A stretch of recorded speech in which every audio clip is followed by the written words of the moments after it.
Yeah, rationality, there are three different varieties: rationality of belief, rationality of action, and rationality of ends. Yeah.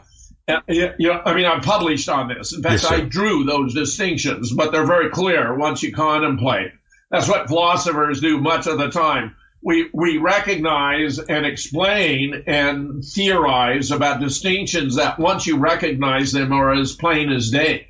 Rationality ends, for example, entails not seeking ends that are historically or physically or logically impossible. Historically, you can't be the first man to marry Elizabeth Taylor, for example, right? Already been done, or climb Mount Everest or whatever. Physically, you can't travel faster than the speed of light because that's the fastest speed at which anything can travel. So, if you were aspiring to travel faster than the speed of light or be the first person to marry Elizabeth Taylor, you'd have irrational ends. They could not be satisfied.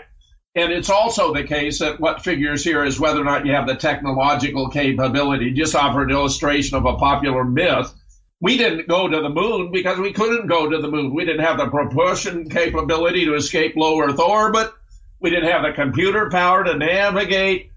We didn't have the way to protect or shield from the Van Allen radiation belt. And here's a nice point. If we got there, we didn't have the ability to come back. Think of the enormity of the spacecraft we shot up with the little tiny thing that was sitting on the moon. I mean, it's just incredible, Michael, how dumb Americans can be without thinking about very obvious issues. We didn't have the capacity to get off of the moon. We couldn't escape, even though moon only has 1/6 the gravitational attraction of Earth. We didn't have enough power to escape moon gravitation. We couldn't have got off if we got there. But, of course, we couldn't get there in the first place.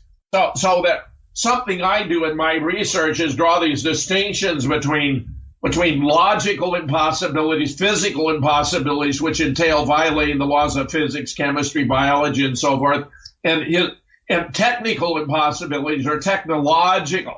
We did not have the technological capacity to go to the moon. The whole thing was manufactured. Here's one of the simplest illustrations you could possibly have. The Earth has 55 times the density of the moon, meaning Earth is, roughly speaking, about 55 times the size of the moon. They showed us a photograph that was supposed to be of Earth from the moon. But, remarkably enough, the relative size of the Earth from the moon was the same as the moon from the Earth because they simply took a photograph of the moon from the Earth and made it out to be Earth. If it had actually been Earth from the moon, it would have completely dominated the visual field because it's so much more humongous than the moon. I mean, this is just so stupid. It's beyond belief. But people buy it, Michael. They buy it. So with my background in the history and the philosophy of science and as a professor of logic, critical thinking, and scientific reasoning, I seek to explain these things and how you can tell when you're being played. Right. If something is either not logically, why you can't, put a square peg in a round hole, or physically, like traveling faster than the speed of light, or technically possible, like traveling to the moon when we didn't have even the rocket capacity to escape low Earth orbit. They didn't happen. They were not real. So if you're big enough story that that's what happened, it's bullshit. It's just bullshit. Today, we get nothing from our politicians but mountains of bullshit. I'm with you. Embarrassing. It's shocking. The United States has been reduced to a joke among nations. You got a cognitively incompetent president, can't complete a sentence.